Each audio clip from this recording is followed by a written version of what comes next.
Hello everyone, welcome back to Neo Home Tuition. Miss എന്ന് വന്നിരിക്കുന്നത് പുതിയൊരു ചാപ്റ്ററിന്റെ വിശേഷങ്ങൾ പറഞ്ഞു തരാനാണ്. സോ നമ്മളിന്ന് എടുക്കാൻ പോകുന്ന ചാപ്റ്റർ ഏതാണെന്നറിയോ? യെസ്, നമ്മളിന്ന് എടുക്കാൻ പോകുന്ന ചാപ്റ്റർ ആണ് നിങ്ങളുടെ ആറ്റംസ് ആൻഡ് മോളിക്യൂൾസ് എന്ന് പറയുന്ന ചാപ്റ്റർ. അപ്പോൾ നമുക്ക് എല്ലാവർക്കും അറിയാം എന്താണ് ആറ്റം, എന്താണ് മോളിക്യൂൾ എന്നൊക്കെ അല്ലേ. എന്താണ് ആറ്റം? നമ്മുടെ ഏറ്റവും ബേസിക് ആയിട്ടുള്ള ഒരു മാറ്ററിന്റെ ഏറ്റവും ബേസിക് ആയിട്ടുള്ള പാർട്ടിക്കിളിനെയാണ് നമ്മൾ ആറ്റം എന്ന് പറയാം. ഈ ആറ്റംസ് കൂടി ചേർന്നിട്ടാണ് മോളിക്യൂൾസ് ഉണ്ടാവുക. അതൊക്കെ നമുക്ക് സ്റ്റിൽ ഇപ്പൊ അറിയാവുന്ന കാര്യങ്ങളാണ് അല്ലെ. പണ്ട് കാലത്ത് നമുക്ക് ഇതൊക്കെ അറിയായിരുന്നോ? ഇല്ല, നമുക്ക് ഇതിനെക്കുറിച്ച് ഒന്നും ധാരണ ഉണ്ടായിരുന്നില്ല. അപ്പൊ എങ്ങനെയാണ് ഇതൊക്കെ കണ്ടുപിടിച്ചതെന്നും എങ്ങനെയാണ് ആറ്റംസ് കൂടിച്ചേർന്ന് മോളിക്യൂൾസ് ഉണ്ടായതെന്നും ഒരു ചെറിയ ഒരു ഹിസ്റ്ററി കഥ പറഞ്ഞിട്ട് വന്നാലോ നമുക്ക്? ഓൾ റൈറ്റ്, അപ്പൊ നമുക്ക് സ്റ്റാർട്ട് ചെയ്താലോ? ഓക്കെ, സോ നോക്കിക്കേടാ. പണ്ട് കാലത്ത് നമ്മുടെ ഹിസ്റ്ററി ആണ് കേട്ടോ നമ്മൾ പറയുന്നത്. നമ്മുടെ ഇന്ത്യൻ ഫിലോസഫർ ആയിട്ടുള്ള മഹാഋഷി കനഡ് എന്ന് പറഞ്ഞിട്ടുള്ള ഒരു ഇന്ത്യൻ ഫിലോസഫർ ഉണ്ടായിരുന്നു. അദ്ദേഹത്തിന്റെ ഫോട്ടോ ആണ് നമ്മളിവിടെ കൊടുത്തിട്ടുള്ളത്. ഓക്കെ, സോ അദ്ദേഹം എന്താ പറഞ്ഞതെന്ന് വെച്ചാൽ അദ്ദേഹം മാറ്റർ എന്നല്ല വിളിച്ചത്, പകരം അതിനെ പദാർത്ഥം എന്നാണ് വിളിച്ചത്. എന്താ വിളിച്ചത്? പദാർത്ഥം എന്നാണ്. അപ്പൊ ഈ പദാർത്ഥത്തിനെ നമ്മളിങ്ങനെ ഡിവൈഡ് ചെയ്ത് സ്മോളർ പാർട്ടിക്കിൾസ് ആക്കി വന്നുകൊണ്ടിരിക്കുമ്പോൾ ഏറ്റവും സ്മോളസ്റ്റ് വേർഷൻ ആയിട്ടൊരു സാധനം കിട്ടുമല്ലോ. അത് നമുക്ക് വീണ്ടും ചെറുതാക്കാൻ പറ്റാത്ത അവസ്ഥയിൽ അതിനെ അദ്ദേഹം വിളിച്ച പേരാണെടാ പരമാണു. എന്താണ്? പരമാണു. ഓക്കെ, സോ അതാണ് നമ്മുടെ മഹാഋഷി കന്നഡ ചെയ്തത്. അതിനുശേഷം പകുത കാറ്റ്യായാമ എന്ന് പറഞ്ഞിട്ടുള്ള വേറൊരു ഇന്ത്യൻ ഫിലോസഫർ പറഞ്ഞിട്ടുണ്ട്, ഈ പരമാണു നോർമലി എക്സിസ്റ്റ് ചെയ്യുന്നത് ഒരു കമ്പൈൻഡ് ഫോമിലാണ് എന്നാണ് പകുത കാറ്റ്യായാമ പറഞ്ഞിട്ടുള്ളത്. ഓൾ റൈറ്റ്, ഇനി നോക്കിക്കേ, ഇതേ സമയത്ത് തന്നെ ഏകദേശം ഈ ഒരു സെയിം ഇറയിൽ തന്നെ നമ്മുടെ ഗ്രീക്ക് ഫിലോസഫേഴ്സ് ആയിട്ടുള്ള ഡെമോക്രിറ്റസും ലൂസിപ്പസും അവരുടെ ഫോട്ടോസ് ആണ് ഇവിടെ കൊടുത്തിട്ടുള്ളത്. അവരെന്താ പറഞ്ഞിട്ടുള്ളത്? ഈ മാറ്റർ നമ്മൾ ഡിവൈഡ് ചെയ്ത് പോകുമ്പോൾ ഏറ്റവും സ്മോളസ്റ്റ് വേർഷൻ ആയിട്ടുള്ള ഒരു പാർട്ടിക്കിൾ കിട്ടും. അതിന് ഇവർ വിളിച്ച പേരാണ് പദാർത്ഥ അല്ലെങ്കിൽ പരമാണു എന്നല്ല വിളിച്ചത്, പകരം ഇവർ വിളിച്ചതാണ് ആറ്റംസ്. എന്താണ്? ആറ്റംസ്. ഇപ്പൊ നമ്മൾ വിളിക്കുന്നത് ആറ്റംസ് എന്ന് തന്നെയാണല്ലോ. സോ പണ്ട് നമ്മുടെ ഇന്ത്യൻ ഫിലോസഫേഴ്സ് വിളിച്ച പരമാണുവും ഇവർ വിളിച്ച ആറ്റം ആക്ച്വലി ഒന്ന് തന്നെയാണ്. ഇതാണ് ആറ്റത്തിന്റെ ഒരു ഹിസ്റ്ററി എന്ന് പറയുന്നത്. ഓൾ റൈറ്റ്, ഇനി ഒരു 18th സെഞ്ചുറിയോടുകൂടി നമ്മുടെ സയന്റിസ്റ്റുകളൊക്കെ കുറച്ചും കൂടി ക്യൂരിയസ് ആവാൻ തുടങ്ങി. ഈ എലമെന്റുകളും കോമ്പൗണ്ടുകളും ഒക്കെ എങ്ങനെയാണ് ഉണ്ടാവുന്നത്, അവരെങ്ങനെയാണ് കമ്പൈൻ ചെയ്യുന്നത് എന്നൊക്കെ കുറച്ചുകൂടി ക്യൂരിയസ് ആവാൻ തുടങ്ങി. ഓക്കെ, അതിനുശേഷം നമ്മുടെ ആന്റണി എൽ ലാവോസിയർ എന്ന് പറയുന്ന ഒരു സയന്റിസ്റ്റ് ഇതിനെക്കുറിച്ച് പഠിക്കാൻ തുടങ്ങി. അദ്ദേഹം കുറച്ച് ലോസ് പ്രപ്പോസ് ചെയ്തു. ആ ലോസ് ഒക്കെയാണ് ഇവിടെ കൊടുത്തിട്ടുള്ളത്. ഒന്നാമത്തെ ലോ ആണ് ലോ ഓഫ് കോൺസ്റ്റന്റ് കോമ്പോസിഷൻ എന്ന് പറയുന്നത്. രണ്ടാമത്തെ ലോ ആണ് law of conservation of mass എന്ന് പറയുന്നത്. ഈ രണ്ട് ലോനെയും കൂടെ ഒരുമിച്ച് ചേർന്ന് നമുക്ക് വിളിക്കാൻ പറ്റുന്ന ഒരു പേരാണ് laws of chemical combination. All right, ഇനി നമ്മൾ നോക്കാൻ പോകുന്നത് ഈ രണ്ട് ലോയും എന്താണ് എന്നതിനെ കുറിച്ചാണ്. അപ്പൊ നമുക്ക് തുടങ്ങിയാലോ. ഫസ്റ്റ് ലോ എന്താണ്? ലോ ഓഫ് കോൺസ്റ്റന്റ് കോമ്പോസിഷൻ ആണ്. ഓക്കെ, നോക്കിക്കേടാ, ലോ കോൺസ്റ്റന്റ് കോമ്പോസിഷൻ നമുക്ക് അടുത്ത പറയാം. ഓക്കെ, നമുക്ക് ഫസ്റ്റ് എന്ത് പറയാം? Law of conservation of mass പറയാം. നോക്കിക്കേ, law of conservation of mass അത് ആന്റണി ലാവോസിയർ 1774 എന്ത് ചെയ്തത്? പ്രപ്പോസ് ചെയ്തത്. ഓൾ റൈറ്റ്, സോ നോക്കിക്കേ, കോൺസ്റ്റന്റ് അല്ലെങ്കിൽ conservation of mass. So conservation എന്ന് പറഞ്ഞാൽ എന്താണ്? കൺസർവേഷൻ എന്ന് പറഞ്ഞാൽ സംരക്ഷണമാണ് അല്ലെ. എന്തിനെയാണ് ഇവിടെ സംരക്ഷിക്കുന്നത്? മാസിനെയാണ്. സോ നോക്കിക്കേ, എന്താണ് ഇതെന്ന് പറയുന്നതിന് മുന്നേ നമുക്ക് കുറച്ച് എക്സാമ്പിൾ നോക്കാം.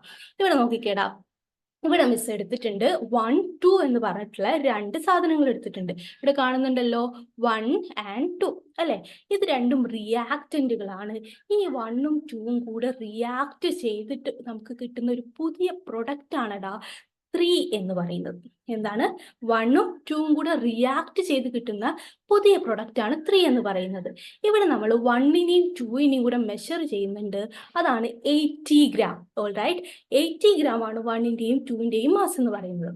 ഇനി ഇവർ രണ്ടുപേരും കൂടെ കമ്പൈൻ ചെയ്ത് പുതിയൊരു പ്രൊഡക്റ്റ് ഉണ്ടാവുകയാണ്. അതാണ് നമ്മുടെ 3 എന്ന് പറയുന്നത്. ഇനി അതിന്റെ മാസ് എത്രയാണ്? അതും നമ്മൾ മെഷർ ചെയ്ത് നോക്കുന്നുണ്ട്. അതിന്റെ മാസ് നിങ്ങൾക്ക് ഇവിടെ കാണാൻ പറ്റുന്നുണ്ട്, 80 ഗ്രാം തന്നെയാണ് അല്ലെ. അപ്പൊ ഇവിടെ മാസിന് വല്ല വ്യത്യാസം വരുന്നുണ്ടോ? ഇല്ല. നമ്മൾ ഇനീഷ്യലി എത്ര മാസ് എടുത്തിട്ടുണ്ടോ അത്ര തന്നെ മാസ് നമുക്ക് ഫൈനലി കിട്ടുന്ന പ്രൊഡക്റ്റിലും ഉണ്ടാവുന്നുണ്ട്. വിച്ച് മീൻസ് ഇവിടെ മാസ് എന്ന് പറയുന്നത് എന്താണ്? അത് കോൺസ്റ്റന്റ് ആണ്. ഇനി ഞാനിവിടെ 100 ഗ്രാം ഓഫ് ഐസ് ക്യൂബ്സ് എടുത്തിട്ടുണ്ട്. ഈ 100 ഗ്രാം ഓഫ് ഐസ് ക്യൂബിനെ ഞാൻ കംപ്ലീറ്റ്ലി മെൽറ്റ് ചെയ്യുന്നു. അപ്പൊ എനിക്ക് വെള്ളം കിട്ടുമല്ലോ. ഐസ് ക്യൂബ് മെൽറ്റ് ആയാൽ വെള്ളമാണല്ലോ കിട്ടുക. ആ വെള്ളത്തിനെ ഞാൻ എന്ത് ചെയ്യുന്നു? മെഷർ ചെയ്യുന്നു, അല്ലെങ്കിൽ അതിന്റെ വെയിറ്റ് മെഷർ ചെയ്യുന്നു. അപ്പോഴും എനിക്ക് എത്ര തന്നെയാണ് വെയിറ്റ് ഇവിടെ കിട്ടിയിട്ടുള്ളത്? 100 ഗ്രാം തന്നെയാണ് കിട്ടിയിട്ടുള്ളത്. അതിനർത്ഥം ഇവിടെ നമ്മുടെ ലാവോസിയർ ഉദ്ദേശിച്ചിട്ടുള്ളത് നമ്മൾ എത്ര തന്നെ റിയാക്റ്റന്റുകൾ എടുക്കുന്നുണ്ടോ അത്ര തന്നെ പ്രൊഡക്റ്റും ഉണ്ടാവുന്നുണ്ട്. അവിടെ മാസിന് ഒരു നഷ്ടം സംഭവിക്കുന്നില്ല. അപ്പൊ നമുക്ക് സ്റ്റേറ്റ്മെന്റ് ഒന്നും കൂടെ നോക്കിയാലോ. The law States that mass can neither be created nor destroyed in a chemical reaction. ഒരു കെമിക്കൽ റിയാക്ഷൻ എടുത്തു കഴിഞ്ഞാൽ അവിടെ റിയാക്റ്റന്റുകളുടെ മാസ് എത്രയാണോ അത്ര തന്നെ മാസ് നമുക്ക് എവിടെയും കാണാൻ പറ്റും, പ്രൊഡക്റ്റിന്റെ സൈഡിലും കാണാൻ പറ്റും. ഇതാണടാ law of conservation of mass എന്ന് പറയുന്നത്. എല്ലാവർക്കും ക്ലിയർ ആണല്ലോ? All right. ഇനി നമുക്ക് അടുത്ത ലോയിലോട്ട് പോയാലോ. അതിനു മുമ്പ് നമുക്കൊരു ക്വസ്റ്റ്യൻ ചെയ്യാം. ഇവിടെ മിസ് ഒരു ക്വസ്റ്റ്യൻ തന്നിട്ടുണ്ട്. എന്താണ് തന്നിട്ടുള്ള ക്വസ്റ്റ്യൻ? ക്വസ്റ്റ്യനിൽ സോഡിയം കാർബണേറ്റും എത്തനോയിക് ആസിഡും കൂടെ റിയാക്ട് ചെയ്യുന്നു. റിയാക്ട് ചെയ്തിട്ട് നമുക്ക് സോഡിയം എത്തനോയേറ്റും കാർബൺ ഡൈ ഓക്സൈഡും വാട്ടറും ആണ് ഉണ്ടാകുന്നത് എന്നാണ് പറഞ്ഞിട്ടുള്ളത്. അത് ഓരോന്നിന്റെയും വെയിറ്റ് ഇവിടെ തന്നിട്ടുണ്ട്. ആൻഡ് നമുക്ക് ഇതിൽ law of conservation of mass verify ചെയ്യാനാണ് പറഞ്ഞിട്ടുള്ളത് അല്ലേ. സോ നോക്കിക്കേടാ, സോഡിയം കാർബണേറ്റ് എത്രയാ വെയിറ്റ് തന്നിട്ടുള്ളത്? വെയിറ്റ് തന്നിട്ടുള്ള 5.3 ഗ്രാം ആണ്. എത്തനോയിക് ആസിഡ് വെയിറ്റ് തന്നിട്ടുള്ള 6 ഗ്രാം ആണ്. അത് രണ്ടും കൂടെ കമ്പൈൻ ചെയ്ത് ഉണ്ടാകുന്ന സോഡിയം എത്തനോയേറ്റിന്റെ വെയിറ്റ് 8.2 ഗ്രാം ആണ്. കാർബൺ ഡൈ ഓക്സൈഡിന്റെ വെയിറ്റ് 2.2 ഗ്രാം ആണ്. ആൻഡ് വാട്ടറിന്റെ വെയിറ്റ് 0.9 ഗ്രാം ആണ്. ഓക്കെ, അപ്പൊ ആദ്യം നമ്മൾ ഇവിടെ നോക്കേണ്ടത് ഈ ഇക്വേഷൻ ഒക്കെ എഴുതുക, ഇതുപോലെ വെയിറ്റ് എഴുതുക, എന്നിട്ട് റിയാക്റ്റന്റ് സൈഡിൽ എത്ര വെയിറ്റ് ഉണ്ട് എന്നുള്ളതാണ്. ഓക്കെ, സോ നമുക്ക് ഇവിടെ റിയാക്റ്റന്റ് സൈഡിൽ 5.3 ഗ്രാമും 6 ഗ്രാമും ആണ്. സോ 5.3 പ്ലസ് 6 എത്രയാണ്? 11.3 ഗ്രാം ആണ്. Very good. ഓൾറൈറ്റ്, ഇനി നമ്മൾ നോക്കുന്നത് പ്രോഡക്റ്റ് സൈഡിലാണ്. പ്രോഡക്റ്റ് സൈഡിൽ സോഡിയം എത്തനോയിറ്റ് എത്രയാണ്? 8.2 ഗ്രാം ഉണ്ട്. വാട്ടർ എന്ന് പറയുന്നത് 0.9 ഗ്രാം ഉണ്ട്. കാർബൺ ഡൈ ഓക്സൈഡ് 2.2 ഗ്രാം ഉണ്ട്. സോ 8.2 പ്ലസ് 2.2 പ്ലസ് 0.9 എത്രയാണ് വരുന്നത്? വെരി ഗുഡ്, അതും 11.3 തന്നെയാണ്. സോ ഇതിൽ നിന്ന് മനസ്സിലാക്കാം റിയാക്റ്റന്റ് സൈഡിലുള്ള മാസും പ്രോഡക്റ്റ് സൈഡിലുള്ള മാസും ഈക്വൽ ആണ്. വിച്ച് മീൻസ് ഈ തന്നിട്ടുള്ള ക്വസ്റ്റ്യൻ നമ്മുടെ ലോ ഓഫ് കൺസർവേഷൻ ഓഫ് മാസിനെ നമ്മൾ വെരിഫൈ ചെയ്തിരിക്കുന്നു. All right, very good. Yes, അപ്പൊ നിങ്ങൾ എല്ലാവരും എന്ത് ചെയ്തിരിക്കുന്നു? Law of conservation of mass പഠിച്ചിരിക്കുന്നു. ഇനി അടുത്തതാണ് ലോ ഓഫ് കോൺസ്റ്റന്റ് പ്രൊപ്പോർഷൻ. ഇത് പ്രൊപ്പോസ് ചെയ്തിട്ടുള്ളത് ആരാണ്? ജോസഫ് പ്രോസ്റ്റ് ആണ് ഇൻ 1779. ഓക്കെ, എന്താണ് പറയുന്നത്? ഇവിടെ സ്റ്റേറ്റ്മെന്റ് തന്നിട്ടുണ്ട്. In a chemical substance the elements are always present in the definite proportion by mass. എന്താണ് പറഞ്ഞത്? ഓക്കെ, നമുക്ക് എന്ത് ചെയ്യാം? നമുക്കൊരു എക്സാമ്പിൾ എടുക്കാം അല്ലെ. എക്സാമ്പിൾ എടുക്കാം. നോക്കിക്കേ, വാട്ടർ. വാട്ടർ എക്സാമ്പിൾ ആണോ? നമുക്ക് എവിടെ നിന്നൊക്കെ വെള്ളം കിട്ടും? നമുക്ക് മഴവെള്ളം കിട്ടും അല്ലെ. നമുക്ക് കിണറിൽ നിന്ന് വെള്ളം കിട്ടും, നമുക്ക് കിണറിൽ നിന്ന് വെള്ളം കിട്ടും, നമുക്ക് പുഴയിൽ നിന്ന് വെള്ളം കിട്ടും. എവിടെ നിന്നൊക്കെ വെള്ളം എടുത്തു കഴിഞ്ഞാലും വാട്ടർ ഈസ് കെമിക്കലി H2O ആണല്ലോ. വാട്ടർ എന്ന് പറയുന്നത് H2O തന്നെയാണ്. അത് എവിടെ നിന്ന് എടുത്താലും, നമ്മൾ അമേരിക്കയിൽ നിന്ന് എടുത്താലും ഇന്ത്യയിൽ നിന്ന് എടുത്താലും എവിടെ നിന്ന് എടുത്താലും വാട്ടർ ഈസ് H2O. സോ അതില് H2O 2 ഹൈഡ്രജനും 1 ഓക്സിജനുമാണ് ഉള്ളത്. നമ്മൾ ഇവരുടെ മാസ് നോക്കുകയാണ്, മാസ് റേഷ്യോ നോക്കുകയാണ്.